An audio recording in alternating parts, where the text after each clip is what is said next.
behalf of the Corporate Interaction Division of FORE School of Management, I, Shraddha Vaishnavi, am truly honored to extend a warm and heartfelt welcome to you all to Envision 3.0 panel discussion. Marketing is no longer about telling stories, it's about creating experiences. As technology evolves, brands are shifting from traditional narratives to interactive and immersive storytelling that allows audiences to engage like never before. Today, in our panel discussion on the future of storytelling, interactive and immersive marketing, we will explore how brands across industries are leveraging these innovations to captivate audiences and create meaningful connections. Our panelists, representing diverse sectors, bring unique perspectives on this transformation and are here to share their insights on how immersive storytelling is shaping the future of marketing. With great pleasure, I now take the opportunity to introduce our esteemed panelists. First up, we have Mr. Vineet Tandon, a global marketing leader with over 20 years of experience in driving brand growth, digital engagement, and thought leadership. As the global leader of marketing at HCL Tech, he has spearheaded award-winning employers, branding initiatives, demand generation strategies, and digital campaigns that have significantly elevated brand equity. Up next, we have Mr. Rajiv Dubey, who's a highly accomplished marketing leader with a distinguished 31-year career at Dabur India Limited. As Vice President of Marketing, he plays a pivotal role in driving brand growth and market share for this iconic FMCG company. Moving forward, we have our moderator, Ms. Anju Williams, who's a seasoned marketing leader with a proven track record of success across diverse industries, including telecom giants like Cisco and Avaya, global services like global firm services like Cape Gemini and Arihant, and high-growth startups like Cvent, UiPath, and Cloud Kinetics. With over 20 years of experience, she possesses deep expertise across product marketing, digital marketing, demand generation, and strategic communications. Currently leading marketing and communications at ST Telemedia Communications, she has consistently driven brand growth and revenue impact through integrated marketing campaigns. Next up, we have Ms. Vinita Singh, who is a global marketing leader with over 20 years of experience across diverse industries, including technology, television, and professional services. She has a proven track record of success in driving brand awareness, generating demand, and launching new products. Currently a GEP worldwide, Ms. Singh leads product marketing initiatives, leveraging their expertise in global marketing, channel marketing, and brand strategy.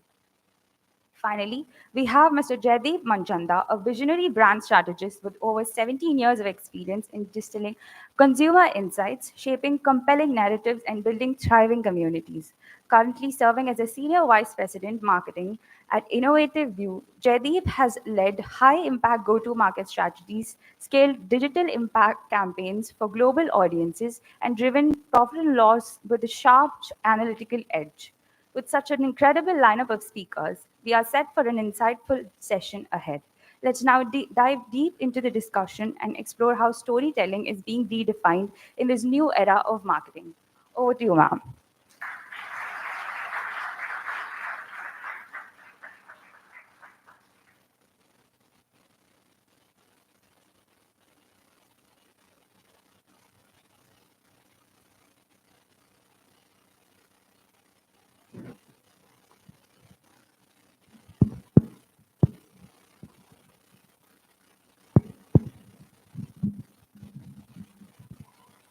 Good morning, everyone. Good. So I'm Anju Williams. I'm the moderator for today for the panel discussion, the future of storytelling, interactive and immersive. I have 25 years of experience as a lifelong learner of marketing, a scientist, marketing scientist, I would say, a practitioner, and have worked in the labs of Cisco, Avaya, IBM, Capgemini, Arisent, into a B2B environment and startups like UiPath, Cloud Kinetics. And currently, I'm leading the marketing and PR function for ST Telemedia Global Data Centers. So I welcome all of you today. I think good audience I have, and please loosen up. Uh, I'm sure you are going to have a enjoyable experience today with the, a lot of marketing experience we have on board, right? With the esteemed panelists here.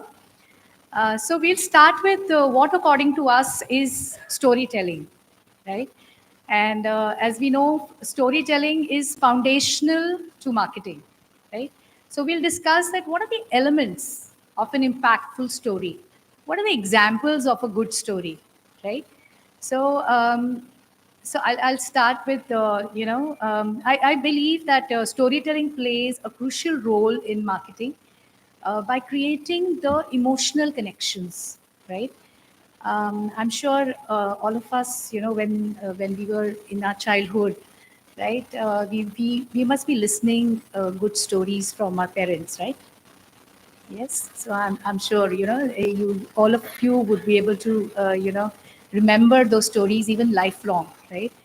Uh, and what's the impact? Like, what was the purpose of those stories, right? From our grandparents, from our parents, what were those? What was the purpose, right? They were trying to build some moral values in us, right? So I think, I believe that our parents at that time, right, they were also marketing those moral values to us so that we, they see the return on investment of us being, uh, good human beings, right? With carrying very good values, right? So that's exactly what we do when we incorporate the storytelling in our marketing, right? So, of course, the emotional connection, as I mentioned. Secondly, building the brand authenticity, right?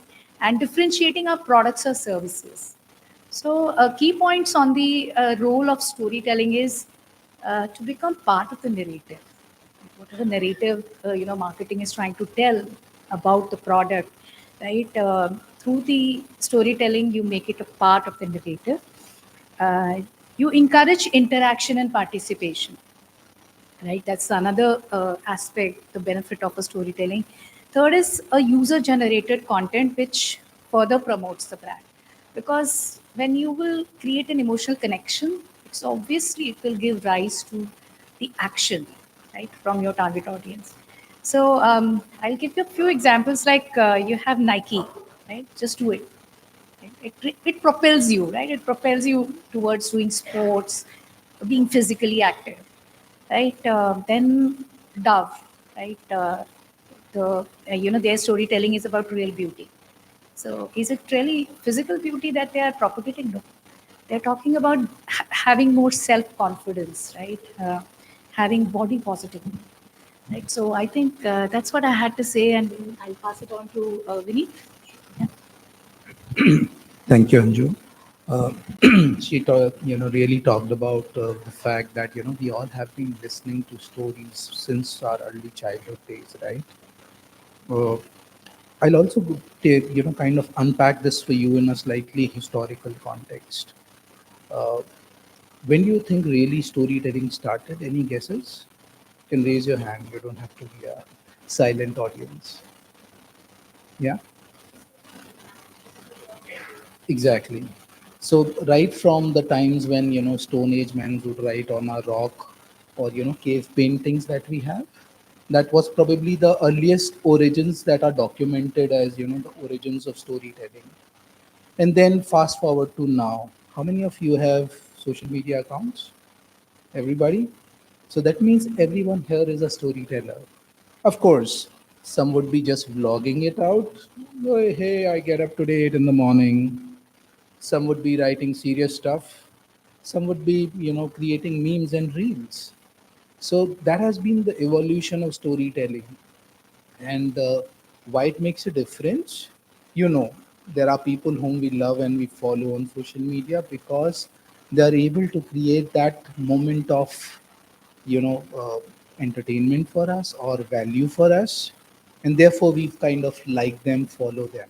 And by the way, story is not just on social media. Everybody sitting here is also a story.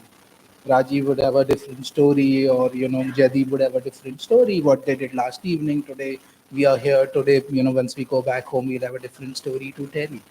So it's kind of out there. And today, all of you also have a story. Maybe you were asked be present by 10 o'clock in the auditorium. That's also your story, right? So I think stories everywhere. What we'll probably unpack and discover today is how, as marketeers, we use it, and how can we make it more impactful. Over to you, Rajiv.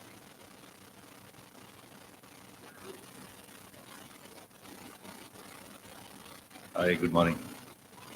Are you guys this serious all the time, or is it like because it's Saturday, you guys are so serious? See, I think I have a different take on this whole thing. I mean, uh, ultimately, what matters for marketer is to sell, right? So what you do is that you have to sell, you have to bring growth to the company, you have to continuously grow, you have to continuously innovate in order to do what? In order to basically make money, right? Bring profits to the company.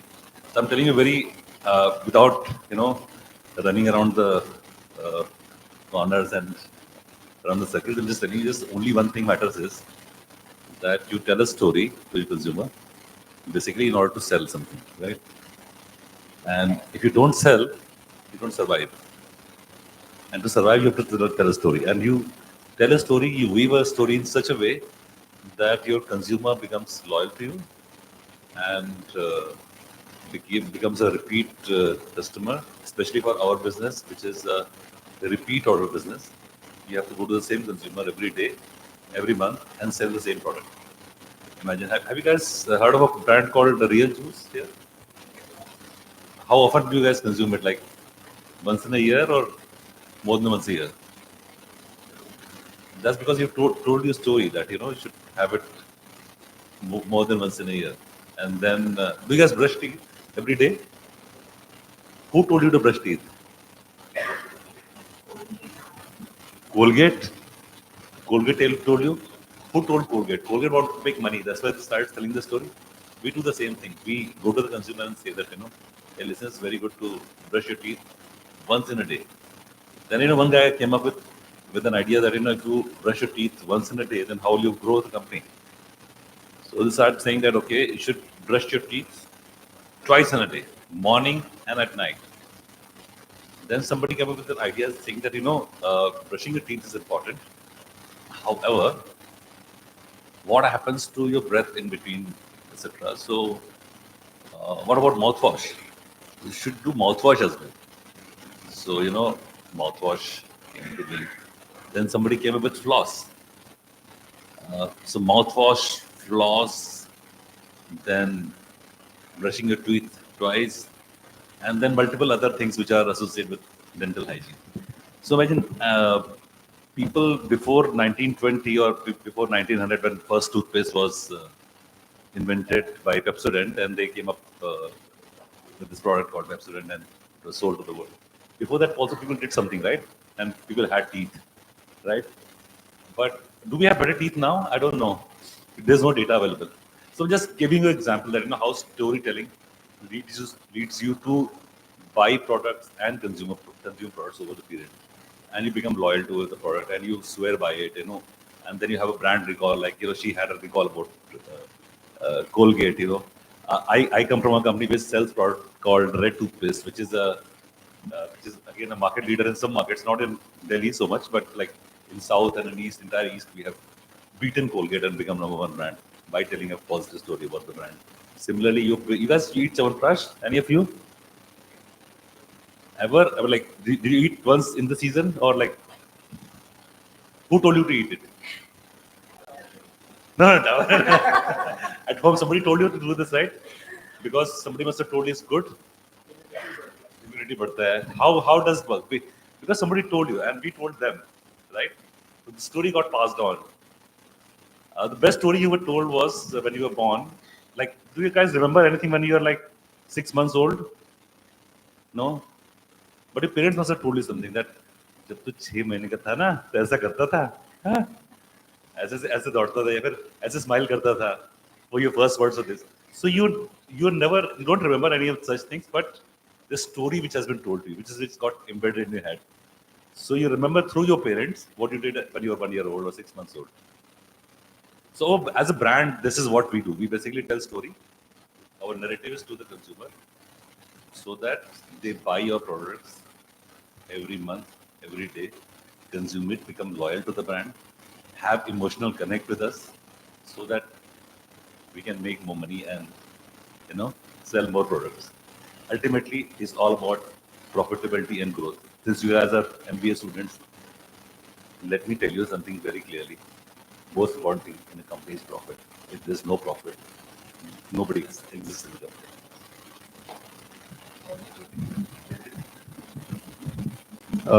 Thank you, Rajiv. Good morning, everyone. A lot of interesting perspectives, but since we are on the subject of storytelling, let me try and start off with probably the story of how marketing has evolved. Let's trace our steps back to maybe 1920s or so, when industrial revolution set in, and everybody was talking about that the only way to sell our product is to probably make it available at cheaper price to increase the distribution, and then you have is the game, and that's how you earn revenue, and that's how you earn profits. Times change, everybody started doing the same thing. Then the next thing was that, okay, fine, what is this? What is the new thing that we do? So then came in the whole concept of sales as a tool to persuade your audience and give them certain awareness about the benefits of the product. So sales is something which is very centric to the customer, that how my product features are going to be of certain benefit to you. Again, times changed. Everybody started doing the same thing, so it had to evolve to the next level.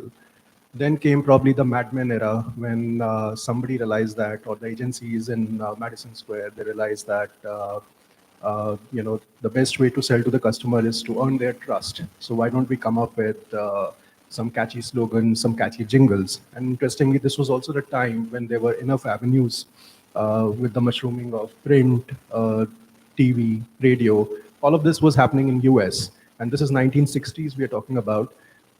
Similar trend set in probably 1980s in India, for that matter. And this was how the next level of marketing actually came in, wherein everybody was talking about establishing trust as a major motivator, as a major driver of selling your product. Then came the digital era, and pretty much the time in which we are living in. And I think, what I missed in between was this whole concept of, literally targeting a particular space in the mind of consumer, which is what we read in the book, which is Positioning the Battle for Your Mind by Al Trout and Jack Rice. And then I think the journey from the mind then took a step forward to appeal to the heart of the consumer. Now, if you have to appeal to the heart of the consumer, you have to establish a certain emotional connection. And I think this is where the whole storytelling actually fits in very well. So I believe it has been more of an evolution. It's been in line with the trend where we are, the importance of storytelling. I think it's largely to do with how the external trends have evolved, how the customers have evolved. Currently, people are spending over 6 hours on social media. The content is everywhere, so naturally you have to have a convincing story to catch their attention. So this is my take on storytelling in marketing, and happy to hear from Vinita. All right. I guess everyone's covered most of the important aspects. So I'm going to keep this very casual and, choose the tone that Rajiv chose. Firstly, guys, I don't remember being so serious in my B school. And you guys need to loosen up and smile, all right? It's a marketing morning session. Marketing is fun, and you guys need to be smiling and loosen up and not be so serious, okay? If you're going to be telling stories tomorrow. All right. So storytelling as part of the larger picture, okay, it is a part of marketing, which is a part of a larger business plan, again, to generate profit and to sell your product or services or whatever, all right? At the end of the day, your story needs to connect with your target audience, okay? And you're telling stories, but who are you telling a story to? You're telling a child a story that you need to brush your teeth or you're going to get cavities tomorrow and all your teeth are going to fall off, right? Now, who's telling the story? The parent, right? Now, who's the parent? The parent is a storyteller here, but he's a trusted source for the child because he's the parent. For the child, he's the most trusted source. So whatever the parent is going to say, the child is going to trust the parent, right? Which is why that, that emotional connect is there. it's a credible source, and they're going to believe them, and they're going to be brushing their teeth, right? And the more times they flash it on, a television channel and see the hoardings, it's kind of connecting, with that emotion, the more they're going to be using it, right? And the end of the day, like, storytelling, great. We spin these stories to build a brand so that it resonates with the target audience, right? And we define that target audience, by doing that competitive research, and, which are the markets, who are your competitors over there. And, then you have this creative spin. But at the end of the day, it's data-driven marketing also, right? You're going to weave back those stories. You're going to see what the data that is coming back. And, if a story is not resonating with the audience, you see that, and, you go back to the drawing board and you come up with a better story and you do your research. Example, how many of you love Coldplay over here? Great. You guys went for the concert, right? No, right? And how you didn't. But I mean, you would always prefer seeing a live concert versus a recorded one, right? See, now that's what interactive marketing would be in a way, right? A live concert would always be fun than seeing a recorded one, right? So, I mean, that's also a story that Coldplay is saying via their songs, right? I'm going to keep this short and sweet and, move on to the next section because a lot of it has already been covered. Thank you, Vinita. So essentially, in the first part of the section of our panel discussion, we have covered what is the role of storytelling in marketing, right? So now we'll move to the second section, which we will talk about the impact, right? Because as Rajiv also explained that at the end of the day, what are we trying to do, right? The marketing's role is to build the business. The marketing's role is like a headlight of the car, right? If the business is the car, right? So then marketing needs to, pave the way for the sales, right? For the sales to happen seamlessly, right? So essentially the purpose of storytelling, just to summarize, is create memorable experiences, right? And being relevant and being timely. So these are the three things that we measure. Okay, so the impact of storytelling in marketing involves, various KPIs, right? Like using advanced tools to analyze the effectiveness of your narrative strategy, right? So I think you guys must have picked up a few pointers that each one of us have shared in terms of how we approach storytelling, right? So that's exactly the narrative strategy that we have already explained it to you. Now, technically speaking, right, a few things which you might have already read, in your books would be something around engagement metrics, brand mentions, conversion rates, audience reach and impression. So, these are the important things which we can actually capture only when we are actually, describing the story around the customer journey, right? So customer journey is nothing but, how do you make your customer aware? How do you get them from awareness? You move into the second stage of taking interest in a product, right? And finally, from when he's interested, you are taking him to the next stage, that is the decision-making stage, right? So through various, so basically your narrative is wrapped up. The entire narrative, if you see, is wrapped up around, this customer journey, right? Which makes it relevant. Okay, because we are not telling stories in the air, or which is unrelated to the customer, which is at the center of the business, right? So I think and everything else that we all of us spoke about, which is the emotional engagement. Now, how do you? I think Vinita picked up a very important point: the trust, right? That's where the success stories come into picture, right? And whom are we creating these trusts through? Through customer success stories. When a business is talking about their customer stories, and then the customer is himself, coming and talking about giving you customer testimonials, right? So then that becomes more promising, right? So that's the that's how we are able to create those relatable experiences. Okay, and further, I think apart from that, I would also like to mention one is measurement, right? The second is how to create those compelling narratives. So I think the first thing about is, some of the other way you create relatable characters, right? I mean, if you would remember, Spider-Man or Harry Potter, or, these relatable characters were created to get us somewhere, right? Similarly, in our businesses also, we do that, right? We create relatable characters because it helps us to narrate story. Secondly, as I mentioned, focusing on the customer journey, right?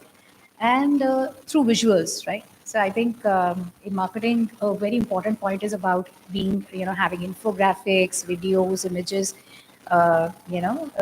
which help us to narrate the story. And finally, is to build the authority, right? You establish your brand as an authority in your industry by sharing case studies, research findings, expert opinions.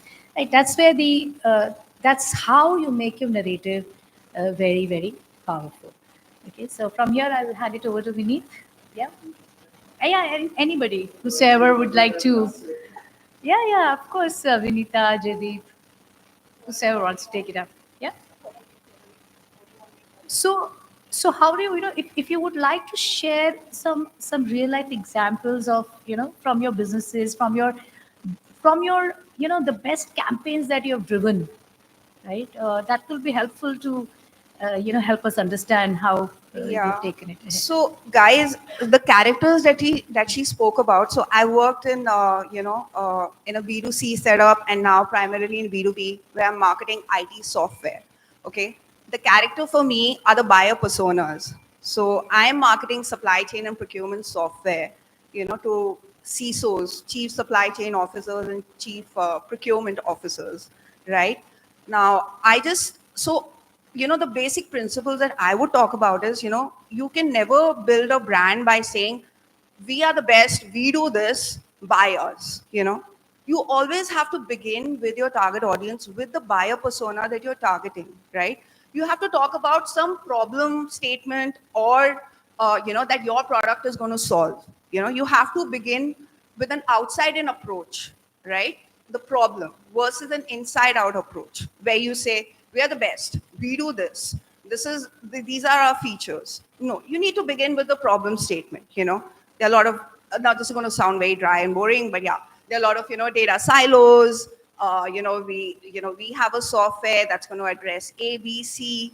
It's always good to begin with a problem statement.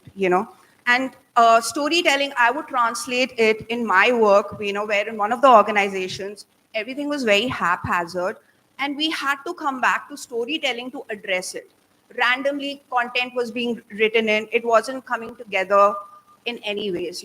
So obviously, you understand the business strategy, you understand the, business landscape, you understand the competitors, you understand what you are good at, okay? And then come up with the messaging framework for the different product categories that you have, which is your story, where you begin with a problem statement.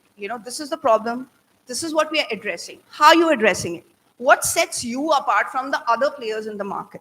What is your unique value proposition, what are your differentiators, what are your benefits, how are you solving that character or that buyer persona's problem, you know and how are you interested, weaving that story. you know for example, you have these Bose sound speakers. I coincidentally worked with this company. When 20 years back or 25 years back, when they came into this country, and I was beginning my career like you guys after my B school, we were taught, it was very aspirational back then. Everyone who came to buy a Bose had arrived in life. Where it wasn't like a Sony speaker or something.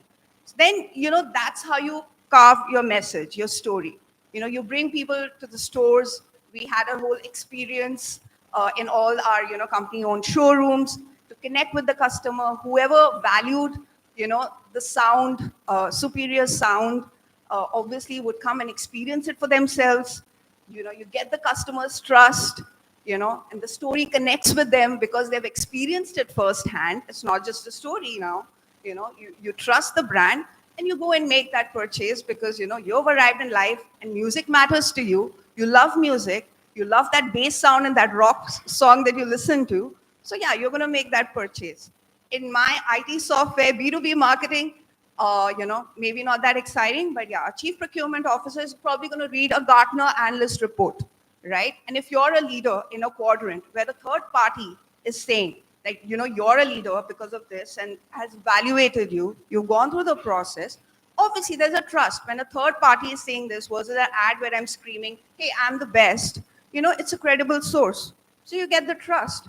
Then you take these data points and this becomes a part of your story again, where it's becoming a part of your messaging, which is getting translated in your content, in your assets, your web content, your infographic, your fact sheet, a webinar, where you talk about the issues. You know what? 50% of business users are going to be using this software, not trained leaders.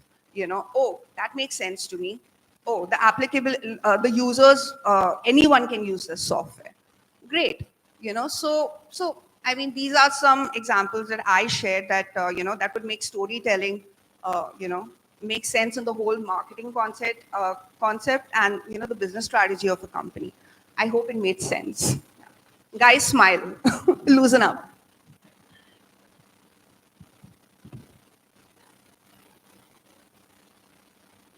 Thank you, Vinita.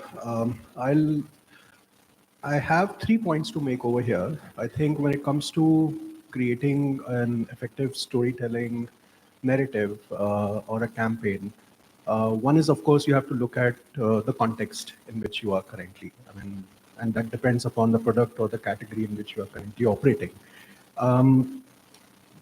As I said in the beginning, I think storytelling is not something which is new. It has always been around in marketing.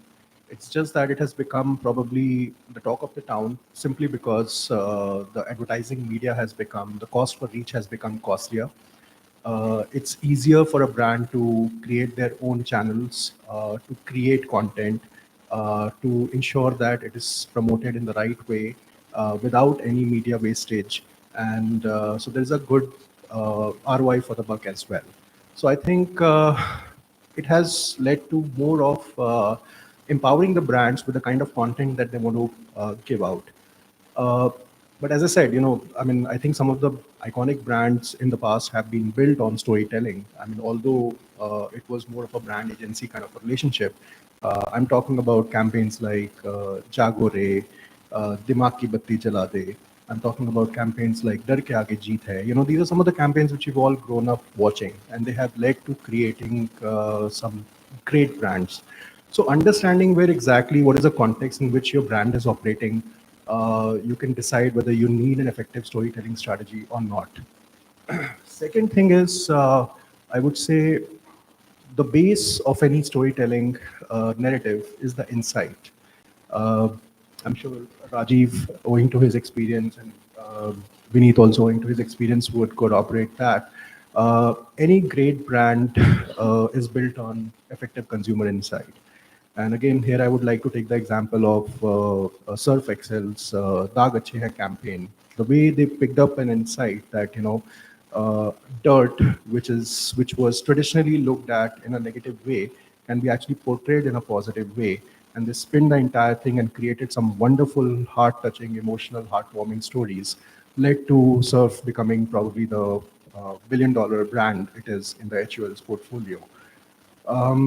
Third thing is when you are taking a customer-centric approach, and while I wouldn't want to get into the details of the campaigns that I have worked on, but my learnings in terms of what I have picked up, when it comes to any content, any narrative that you create, how it needs to hit hard. It can, I call this as by ABCDE of, you could say, brand building or narrative. So one is it has to address the motivations and barriers. That is A, that it has to build trust. It has to capitalize on trends and influences. It has to deepen the relationship, which is by talking about probably their aspirations, their dreams, etc. And then the last would be it has to empower.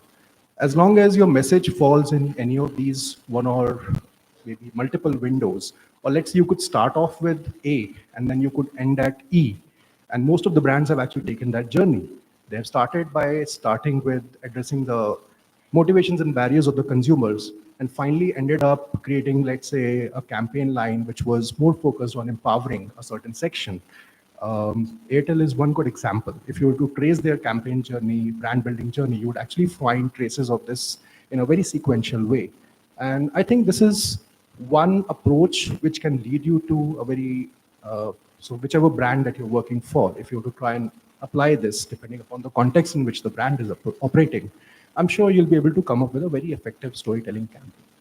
So this is my take on how to build some effective narratives. I'll give you a different take.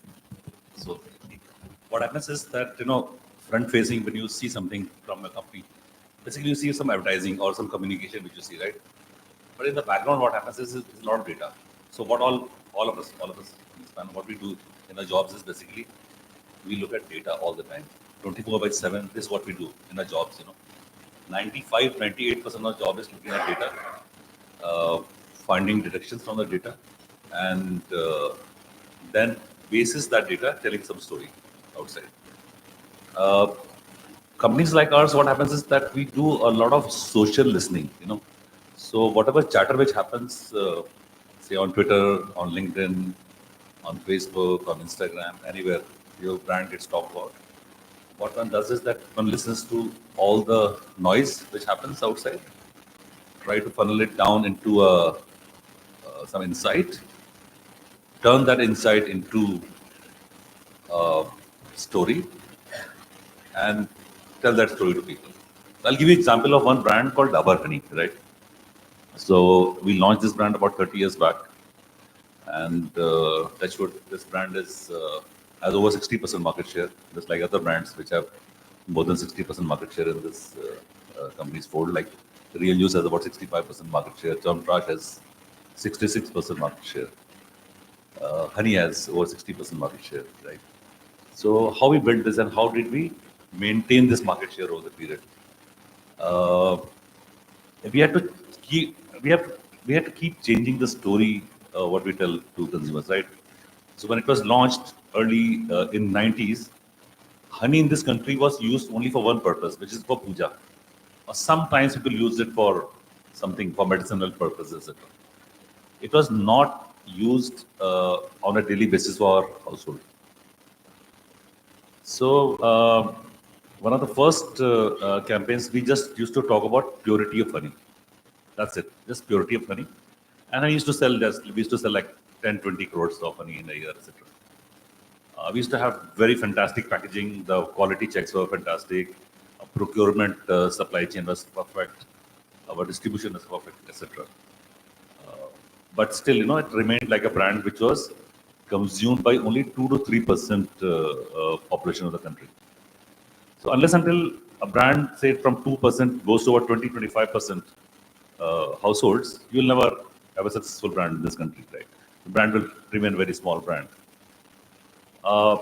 We came up with insight that honey mixed with lime in a hot water can help you reduce weight. So how it happens is that you're supposed to have honey in warm water along with lime instead of having tea or having something else, and basically you not hungry for a while, your metabolism becomes better, etc., and that leads to fat loss. That campaign worked wonders for us. It took a brand to another level. Then from there, we got into competition. Another competitive brand came into the market. They said that the brand of honey which Dabur is selling is very expensive. I'll sell you the same product to you at half the price. So what do you do in such scenarios? Imagine the brand which has 60% profitability, 60% gross margin. Suddenly you realize that somebody else is coming and selling it at half the price because that company is not bothered about profits as much as we are. And that company is not listed company. So you don't know how much money they're making, etc. So what we did was that we said, okay, we'll also reduce the price and we will sell. Then we realized that, listen, we don't sell because we sell cheap, right? We sell because we have good quality. We came back and we started we came back to our old communication, which was about purity. And that continued to give us returns. While the competition who launched the product at half the price, people bought their product, but they bought it only once, not the second time. And imagine, FMCG business is a repeat order business. You have to sell the same product to the same consumer again and again and again. How do you do that? Unless until you build loyalty. So people bought that product and came back to our product. Then we started talking about purity once again. And then again, we started hitting a plateau. So again, we came back with the same campaign of fat loss. And then during COVID time, we came up with a narrative of immunity building. And such narratives over the period have helped the brand grow. But behind this everything, behind whatever communication you have, is a huge amount of data one has to look at. And ultimately, what happens is that in communication also you end up communicating some kind of data. For example, you say that this toothpaste gives you 2 times stronger teeth. I mean, who's going to measure whether the earlier toothpaste which you're using was half as effective as the one which you're going to use? But there's some science which is used, some insights which are generated, and basically helps you communicate. But imagine, just behind everything, what we do in our work is primarily look at a lot of numbers, look at a lot of Excel sheets, and go and present only numbers. What we're coming here and telling you is a different story, but at the background, it's basically data is what we look at, and that's what gives you conviction into what you're going to say in future, what you're going to communicate in future. I'll just add on to what Raji said with respect to data. So I don't know, maybe some of you, this is not about HCL Tech. This is a campaign out there in social media you would have seen. Click, baby, click. There is a campaign of Adobe. Anybody of you have seen it? So I'll tell you. So what this campaign was all about. There is this, very young little, I would say, just 1 year, 2 year kid who was playing with a tablet, and there was a button he kind of prompted on into a e-commerce site, and he was just clicking on buy now, like 1,000 or multiple 1,000 times, and somehow the systems behind the the algorithm alerted the marketing officer, the data officer, we are getting some insurgent demands, and they racked up the inventory. They did everything to make sure that that we are able to meet the excessive amount of orders that we are getting through this campaign. But it was just a baby clicking on click, buy now, and it was just a huge disaster. So data has to be seen in context, in whether you are planning a new campaign or building on your existing campaign, nurturing an existing community, and so on and so forth. So that was just one perspective. Coming to, while the other panelists have already covered some examples, I would want to just talk about 4 P's of a good story. Maybe you already know.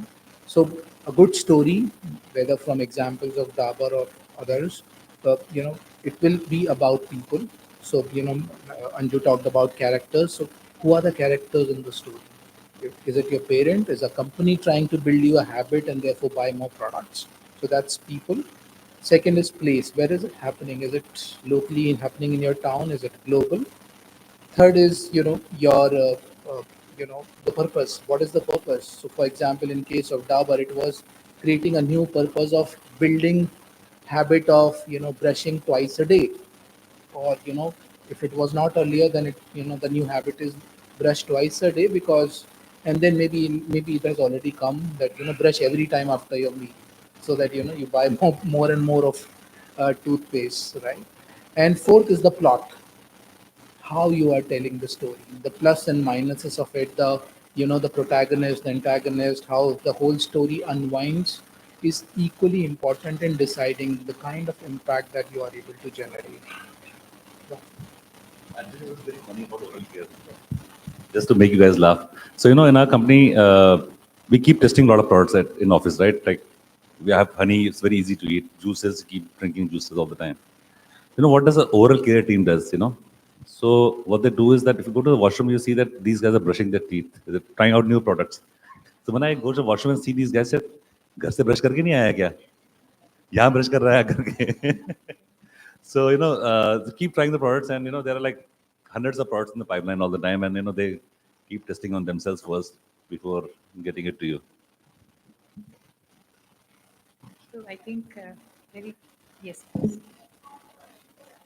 So can we go to the Q&A once we finish? Yeah? Thank you. Sure. Just 2 minutes.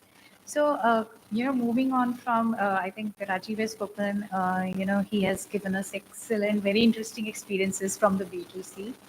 I would also like to share, one B2B example of, just to forward from, the usage of data.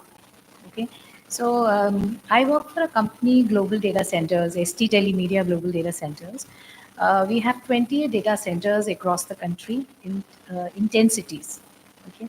So what we do is we have co-location data centers. So usually what used to happen earlier is that the IT companies or other companies, other verticals also, they always used to have data centers within their own premises. Okay, but slowly, when Tata came into picture, the BSNLs, right? They started creating uh, data centers, and then they used to give that space to rent. So whatever you are using today, like you're using AWS, you're using Amazon, right? You're using Google, right? All of those are in cloud, right? So the cloud is built on those data centers, right? So this is the business. I'm just trying to explain you what business our company is into. So the current campaign that we are running, right? The current campaign that we are running is built for you, built for AI. So as we all know that today, in the today's days and currently, AI is the buzzword. Do we all agree? Yeah. So anything, any business, whether it is a consumer company like Tower, whether it is an IT company who's building IT products, or a manufacturing company who's manufacturing automobiles, everybody today is wants to adopt AI, right? Because they want to use, because we were having a data conversations, right? So I thought this point would be very relevant to the entire conversation that Rajiv started. So all this data, right, that these companies are generating, right, they have to be stored somewhere, and our company provides those locations, co-location data centers to store that data. So the current campaign that we did, how did we come out with, and how did we find out that we need to run this campaign, built for AI, built for you, is that we looked up our sales funnel. That is the basic source. When as marketing, when we work, we have to work very, very tightly with the sales team, with the sales operations team, where all the data is generated. So we looked up our funnel and we said that almost we saw a trend of the last 1.5 years, that almost 30 to 40% of our funnel were coming from the companies which are adopting AI. Okay. So that's where that data became the source of origination of our current campaign. We took that data and then finally converted the narrative into, if it is built for AI, it is built for you. Okay, so yeah, ours is a our company is a company that deals in horizontal. It's a product is horizontal product, irrespective of any vertical any organization is coming from. It is of use to them, right? So I just wanted to share that, and I think we had a very encouraging discussion. With everybody sharing their very rich experiences. So over to your question, please. Yeah.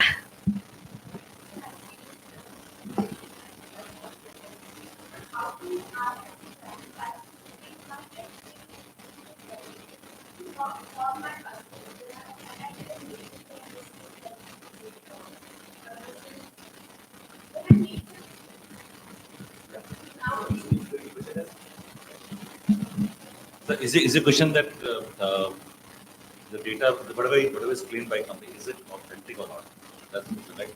So whenever such a claim is made, at least I've talked about myself, my own company.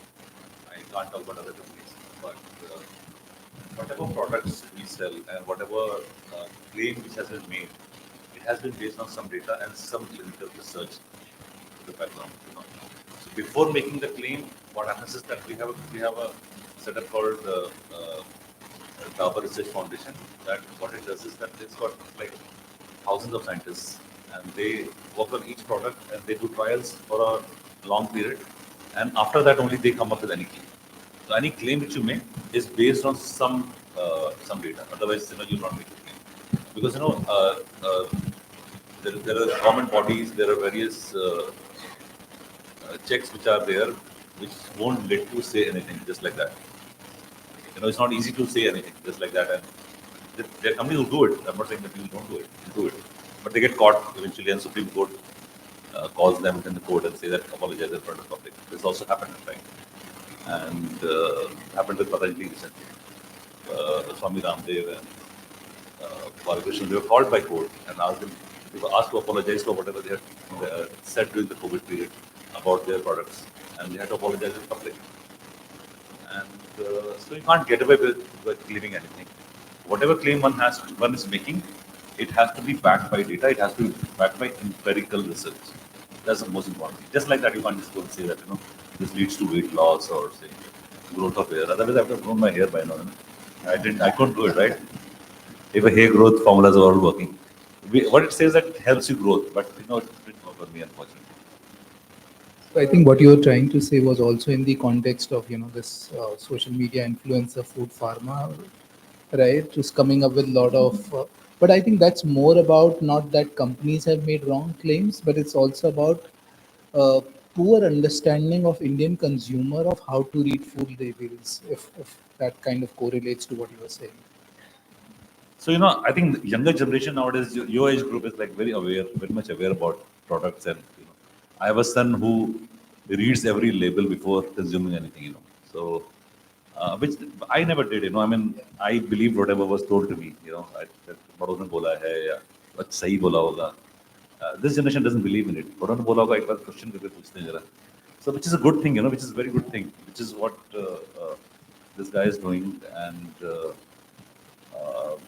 imagine, there's a biscuit which sold by Britannia. It's that's full of cashews, right? And if you read the label, what is the percentage of cashew in that? Imagine it's as much as the fluoride in chloride toothpaste. It's just like that, very small quantity. So in the background, I think, like in IT companies, what happens is at the background, you always have a strategy team, right? And that strategy team is responsible for submitting, submissions in, for with companies like IDC, right? If you would have heard of IDC, NASCOM, right? These are the industry bodies which give you, you have to keep submitting them about how, whatever we are claiming. Like our company claims like uptime up to 100%. So if you are having, if you are hosting a data center in our data center, co-location data center, then we claim to have 100% uptime. So how can we claim that, right? I think that is exactly your question, that when you claim, then you need to be backed up with a lot of data. We back ourselves with a lot of certifications, right? So there are ISO certifications that our company does. There are safety measures that our company needs to take. So there are safety certifications that come into picture. Uptime Institute, it's a global organization, right? So they also, from there also, so we keep submitting. So the thing is that the companies, they work on their processes, and those processes need to be certified. And once those processes are certified, the companies can build their narratives on the achievements that they have received. Right? And so there's a lot of background work that happens behind the narrative. I have, if I may, anybody else has a question? Yeah, please.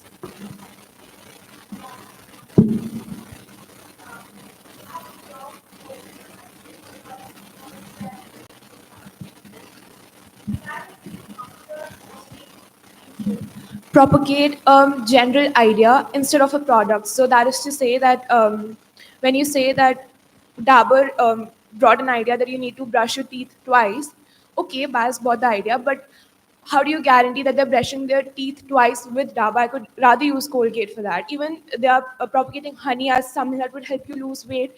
Why would I necessarily just resort to Dabur? Why is it that companies put forth an idea or like a philosophy, but not necessarily their products? Even though I tap into the idea, what are the chances that I only buy your company specific product to fulfill that philosophy for me?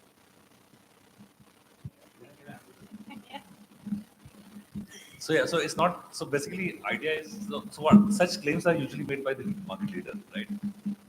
If you're not a market leader, you can't make that claim. For example, if Colgate comes and says that, brush your teeth twice, it's basically going to help their business.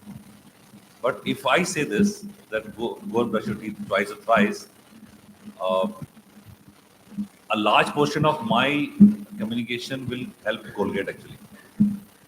So I'll tell you how it works. Uh, so we do one analysis called market mix modeling, right? So what it does is that there's a product which is sold, and there are 38 different variables which one uses, which is like what is the market share movement, how much spend did you have, how much is your competition spending, what is the pricing of product, how the pricing has changed over the period. Because of pricing change, what has been the change in market share, what is the growth of product? There are different parameters, 38 different parameters that one uses, and then what one gets is that what will lead to, say, a change in the market share, and what has competition been doing because of which you're getting a negative, uh, say, impact of your advertising. So today, if I advertise for red toothpaste, if I spend 100 rupees on red toothpaste, about 30% of that helps Colgate. Similarly, I'll give you one example of Good Chyawanprash, Chyawanprash with Good, which was launched by another company. They didn't, no, not Vedna, Imami. They launched Good Chyawanprash, and they advertised that product. They spent about 38 crore rupees, and they had a sale of about 12 crores after that, doing that 38 crore spend. Next year, we are market leaders, 65% market share. Next year, we launched Good Chyawanprash, zero advertising, not a single penny spent on advertising. We sold about 35, 40 crores worth of Chyawanprash without doing anything. Why? Because somebody else advertised for me. Because I'm a market leader, I'll get benefit of that. So depending on where you are, uh, uh, you should make a claim accordingly. If you're not market leader and you make a huge claim, what happens is that maybe the benefit will go to the market leader. You'll also get something, but it won't be significant. Understood. That helps answer my question. Where I love going back to Kotler, and I think you guys must have read about the fact that for any brand to grow, there are only two ways. You get more people to consume, which are outside the category, or within the category, you either get people from the competition or you get them to consume more. So basically, the claim that you're making, the brands that go about and say that brush twice are basically talking about increasing the frequency of usage. But as Rajiv mentioned that if you are, let's say, the second or third in the pecking order in terms of market share, then you are bound to lose that because the people who will start consuming more of the toothpaste would be that of the market leader. So pretty much. Understood, sir. Thank you. Any other question?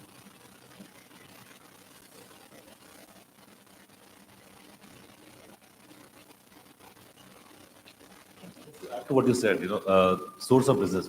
What is the source of business? So, whenever you go to sell something, you see what is the source of business. Is it my current user base, my source of business, or am I going to get new users from somebody?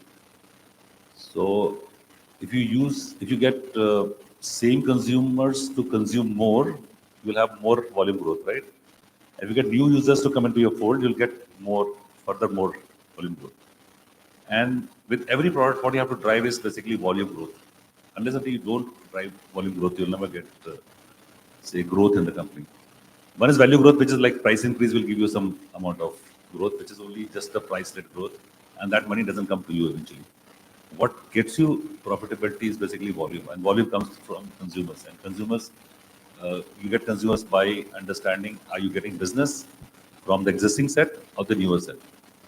How do you get business from existing set is like asking to consume more, one extra spoon of Chyawanprash, brushing twice a day, thrice a day, adding mouthwash to it, adding floss to it, etc., etc.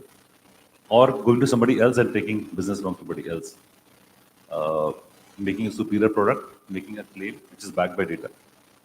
So just to add to your point. Great. Any other question? Yes, please.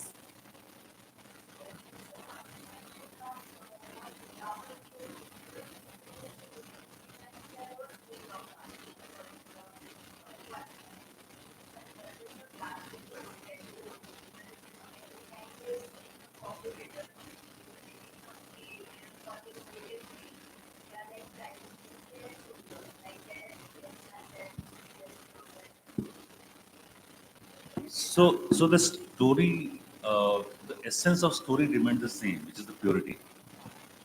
So over the decades, one thing has remained is this purity. We have maintained a narrative on purity. We've added a few elements to it, which is like, for example, once we came up with a campaign that, you can have honey for breakfast. You can, so which people knew about it. It is there in the back of the head somewhere, but you won't act on it till you're told about it, right? The mom did, that, studies are good, doing MBA is nice, etc., etc. But somebody must have pushed you a bit, right? Slightly nudge that, beta thoda pad loge, MBA kar loge, maybe you get a good job, and, it will be better than somebody else who's not studying at all, right? So this is a nudge that, if you have honey, it's going to build immunity for you, and you'll probably be better than somebody else. It's a natural product, we don't make honey, by the way. Honey is made by, who? Honeybees. And we don't pay them to produce, unfortunately. Next question. Yes, please.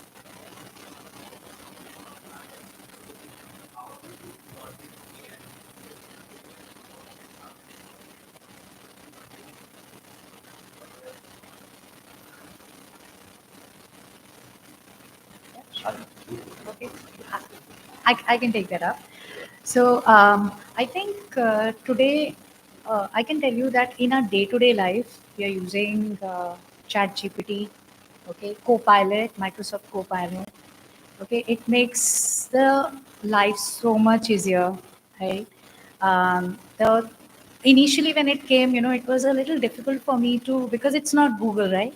Because in Google we are used to search, right? But Copilot and ChatGPT, you need to learn the prompts, right? So you have to actually learn how to use the prompts in these, So that's a very common thing in as marketeers we do today, and it helps you a lot. Like, see, basically, 50% of the job of a marketeer is communications, right? And these tools, these AI tools, are helping us a lot. Also, in terms of audience identification, right? I can tell you that the banking industry is using AI a lot in terms of understanding the customer behaviors, right? So they are using AI a lot, right? They are developing applications which are based on AI, so that they can do predictive analysis on the customer base. So I think same thing would be there for, I think, the consumers, like FMCG also. So slightly different take. What happens Yeah. is that our journey starts with the research. When we do a consumer research, from doing consumer research based using AI and trying to understand who to ask what kind of questions. From there to packaging design, which is like completely done using AI nowadays, and the timelines have cut Yeah. in a big way. Audience identification, segmentation, personalization, hyper personalization. Great. Then from there to demand forecasting, supply chain management, manufacturing, marketing, media planning, optimization. It's basically everywhere nowadays, like scripted to everything. And everybody's using like all kind of tools, etc. And Basically, it helps you optimize better, saves a bit of time. I don't think it can read Excel sheets as well as humans can do right now, but probably it'll still learn. We have to teach the models. All the LLMs are not trained to read Excel sheets as yet. Probably it'll happen in future. Just to add on to this is depends upon what problem you're trying to solve. So just what Rajiv said, across the value chain, right from maybe research is still not completely the domain of AI yet, but thereafter everything else, depending upon what you're trying to solve and in which industry, there are use cases available across for AI to help optimize. Either it'll bring your cost down, go to market time down faster, from production to shipment. All those things are depend entirely on what is it that you're trying to solve for. Yeah, just to add to that, like AI is being incorporated in all our products, so we've been harping about it. But everyone, again, that is something all your competitors can also say. As employees, as marketers, we are also being encouraged to use these AI tools, right? Whether it's generating a first draft of, anything. But again, that prompt engineering is something, that input that you give to an AI bot, to chat GPT. Again, that has to be a clear story. You're a 20-year-old marketing professional, you're trying to, you're a company in procurement or consumer durable, and this is what you want to do. Again, you need to tell, as clear as your prompt is, the output would be better. But then again, I think you can't be, it's like an intern that's helping you. You need to still look at the output and verify it, because sometimes there's just a common denominator of all the information that's there, that again needs to be validated by a human, but it does help you. And it's still an evolving stage. Like, we have an AI bot for the site also that we're training. Now, if it's a known customer that comes and we know what the industry they've come in, it's already there in our database, it's already, that web page is only personalized, So, like, it's being used in many ways. And the more data it gets, the bots get trained better, and they're more personalized, the message to the target audience, and the responses are better. And then, you take that lead, and, then you talk to a human, which is a sales development rep, and, take that lead forward. Yes, please.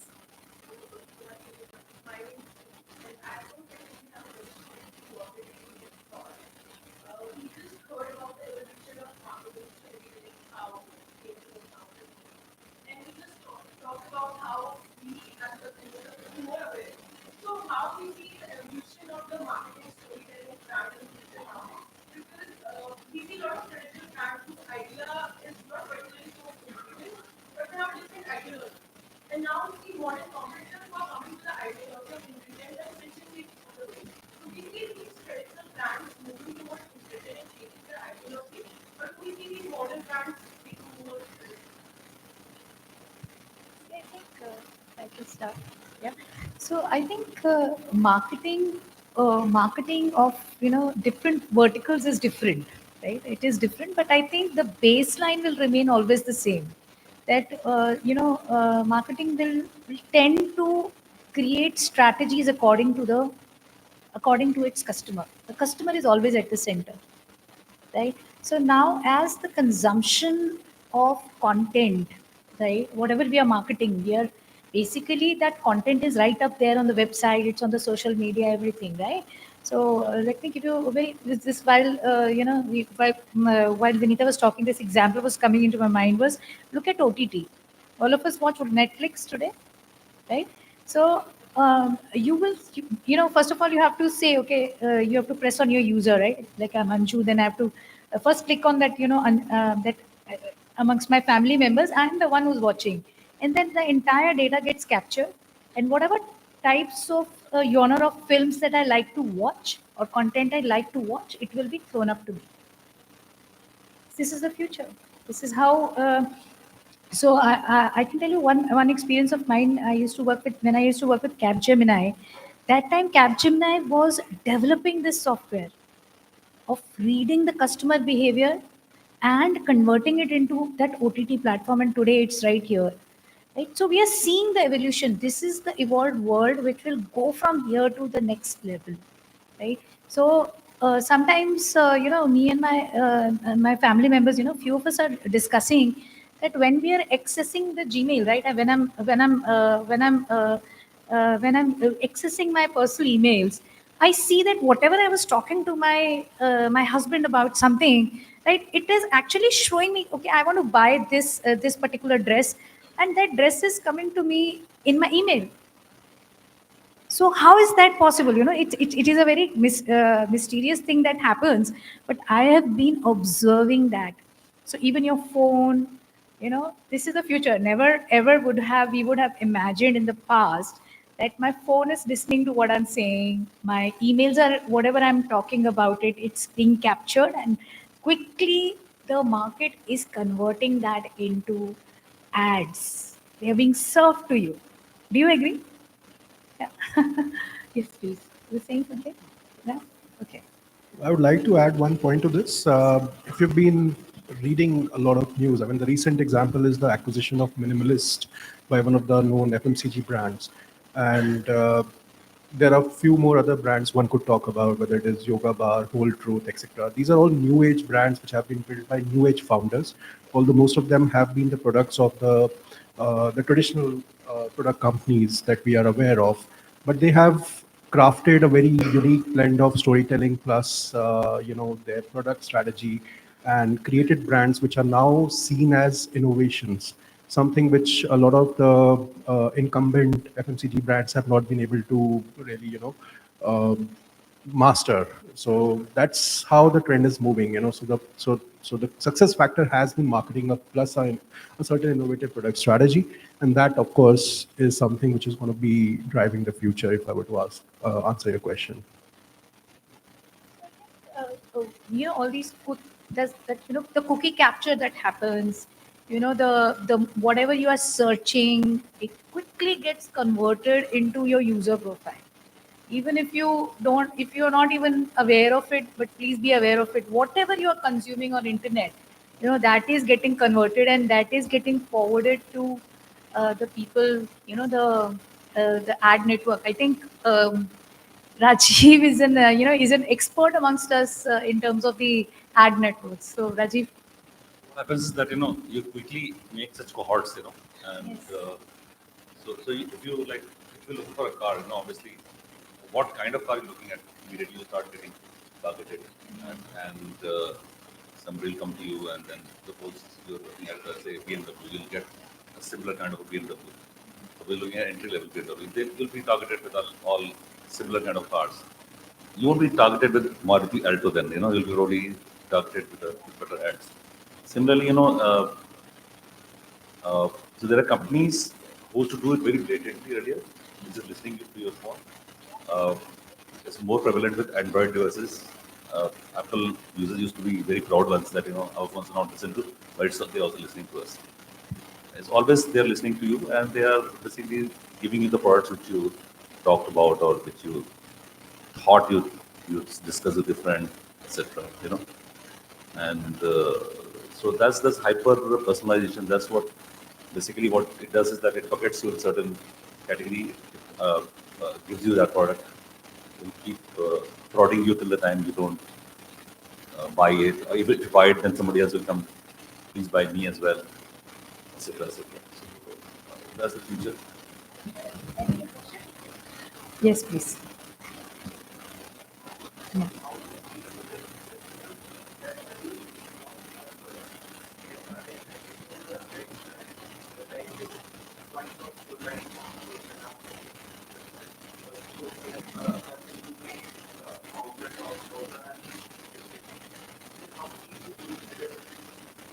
So, so there are two things which happen. One is that negative comments and positive comments.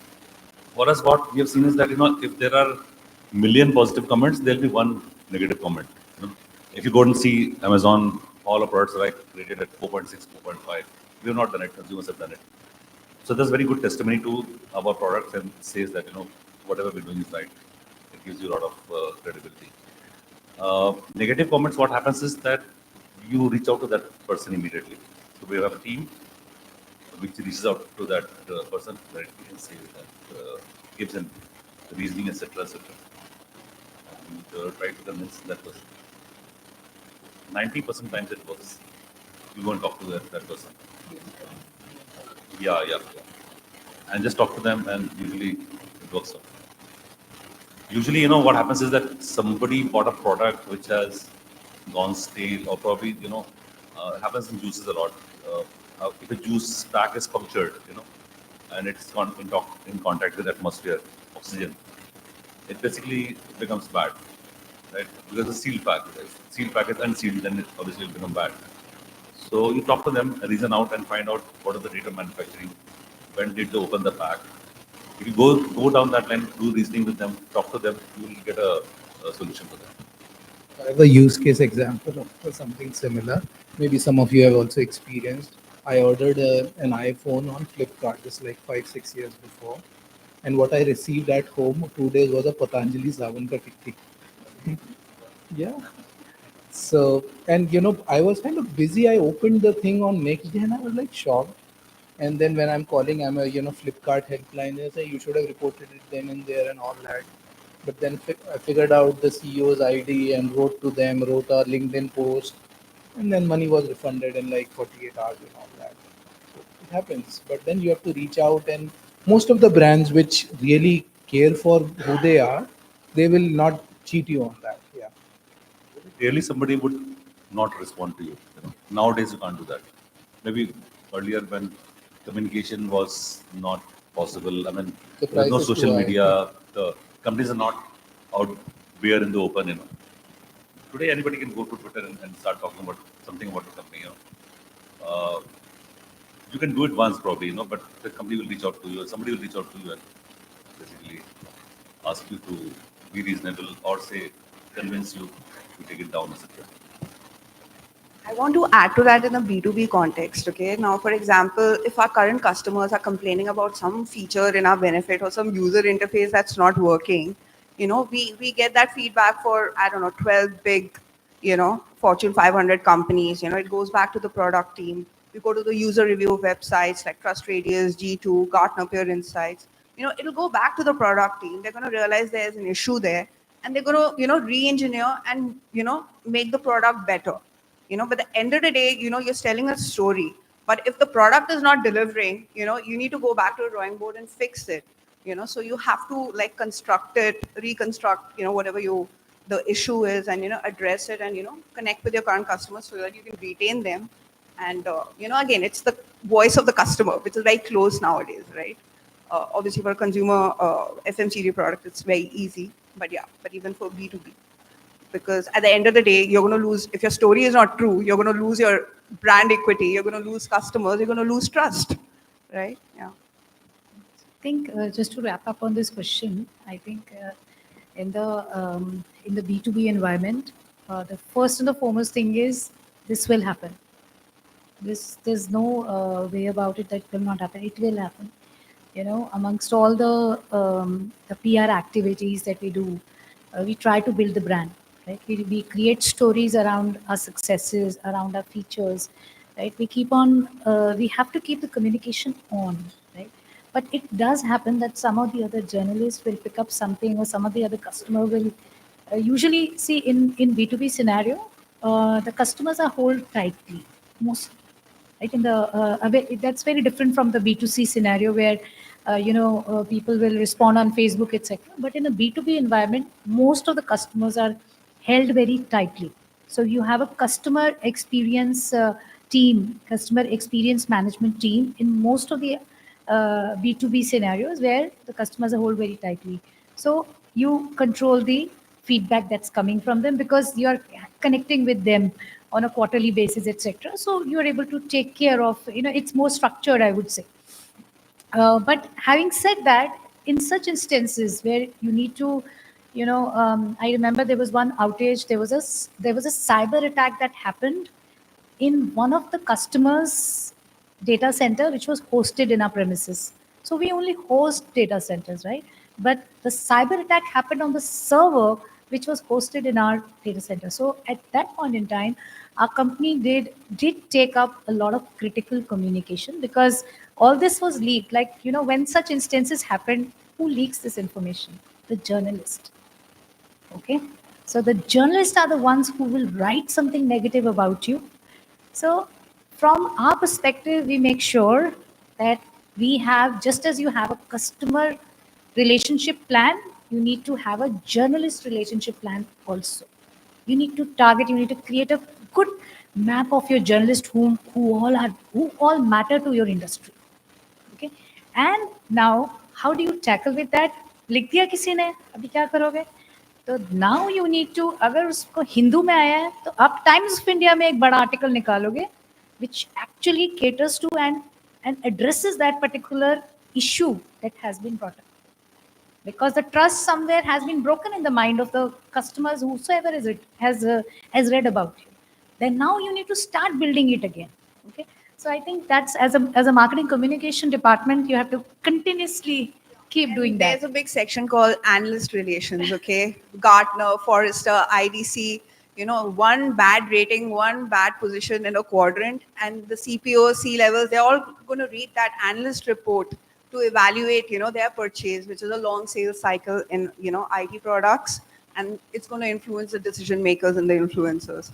So analyst relations is a big piece, you know, besides the PR also. So again, yeah, that's another storytelling where your product needs to perform and validate whatever you're claiming.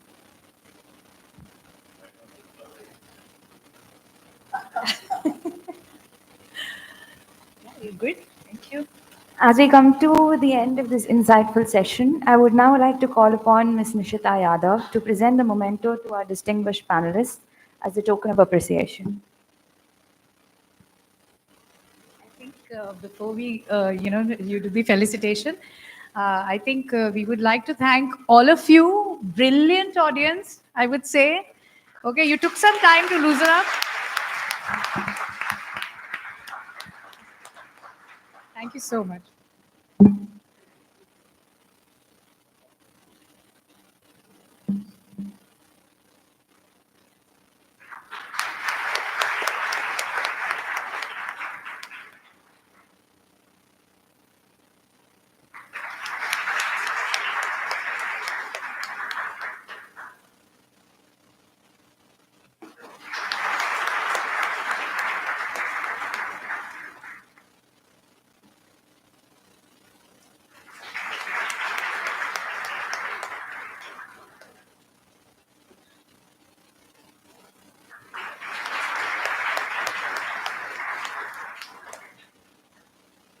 I extend my heartfelt gratitude to our distinguished speakers for taking the time to share their invaluable experiences, perspectives, and wisdom with us.